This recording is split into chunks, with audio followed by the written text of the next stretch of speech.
Okay, welcome to the vocabulary lesson for emotional mastery. Let's get started.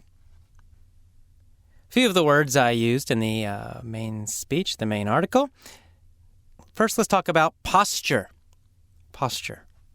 So posture means the position of your body. It's how you stand or sit. So we talk about good posture, for example. Good posture means your shoulders are back, your back is straight, your chin is up. That's what we usually call good posture. And bad posture would mean, again, you're leaning forward, your shoulders are forward, your back is not straight. So again, posture just means the position of your body, how you position your body, how you hold your body. That's posture. Another word I used was grin. A grin can be a noun, it's a thing, or it can be a verb, it's something you do. So to grin means to smile, but to smile in a big way. When you grin, you're not using a small smile, you're using a very, very big smile. And again, it's also a noun, so if you have a very big smile on your face, we say that is a grin. He has a big grin. You could use both, I guess. You could say, he is grinning a big grin. Okay, so grin, again, is a large smile or the act of doing a large smile. Another phrase I used was tends to be. Right? He tends to be an angry person. Tends to be means usually is. Usually is. So he usually is an angry person. He tends to be an angry person. So it's something that usually happens, usually is true, mostly is true, but not always. Not always. So I could say, Tomoe tends to be happy. It means she usually is happy. It's her normal thing to do or normal thing to feel. But not always. Sometimes she's not happy. So tends to be, usually is, or often is, or mostly is. Okay, another word I used was shifting. Shifting your body. And the verb is to shift. To shift your body means to move it.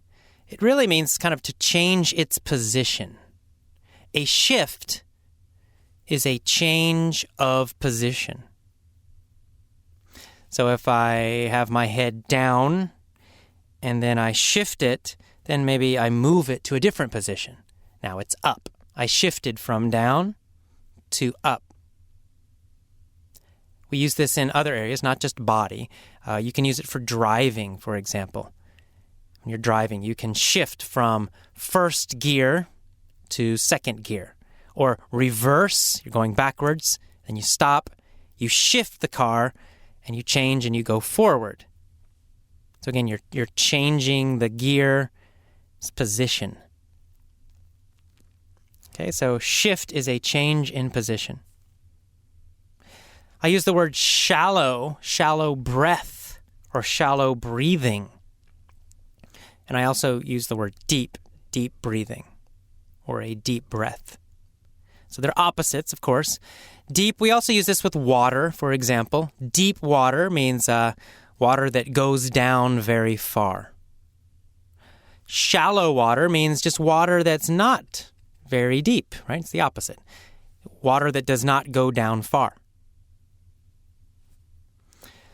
So, shallow breathing is the same idea. It means breathing that is very small, that doesn't go down into your body very much. So, that's shallow breathing, right? It's small little breaths. The air does not go down deep into the body. That's shallow breath or shallow breathing, if we talk about an action. And the opposite is deep. Deep breathing is, right? The air goes down into my body very far, very deeply. But shallow does not go deeply. Okay, so we use this a lot with breathing. Shallow breathing and deep breathing, they're opposites. Another word I use is force. To force, using it as a verb, an action. To force something or to force yourself to do something. It's a very common phrase. The whole thing again.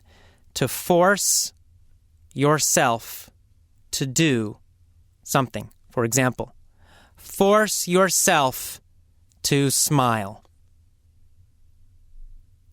So force means to try hard. It has an idea that you don't want to do it, but you do it anyway. You make yourself do something difficult. You make yourself do something maybe you don't want to do. So you use effort, you use your energy, you use your power to do something.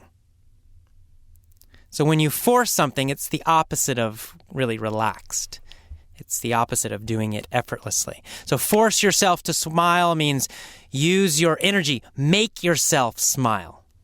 Even if you don't want to, use energy, force it, try hard to smile. So that's to force yourself to do something. Another word I use is depressed or depression. So depression is the noun. Depressed is the feeling. It's an adjective. Like I feel depressed. It's how you feel. So depressed means very, very sad. Feeling very, very sad and bad about yourself, about your life, about everything. So if you say, I'm sad, usually that's more specific. You have a reason. I'm sad about something. I'm sad because I lost my job. But if you're depressed, it's a very more general kind of feeling. You're depressed about everything, usually. I'm depressed because I lost my job and I have no money and I don't have a girlfriend. Like many reasons. Depression is deeper than just sadness. So again, to be depressed, you say, I am depressed, or I have depression. This is a general kind of rule in English. It's not always, but generally, we say, I have a noun, a thing. I have depression, not I have depressed. Say, I have depression. But if you're talking about an adjective, then you use am. I am depressed. So they mean basically the same thing. I have depression means I have the feeling of being depressed. I am depressed is more common. It just means I feel very, very, very sad. Okay, well, that is the end of the vocabulary lesson for emotional mastery. Listen to it a couple times. In general, the vocabulary lessons are the least important lesson.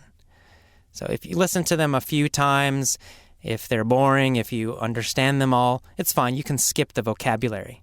I want you to focus mostly on the main article, the main speech, and on the mini story. Those are the two most important lessons. The vocabulary gives you a quick little lesson about some of the words and phrases.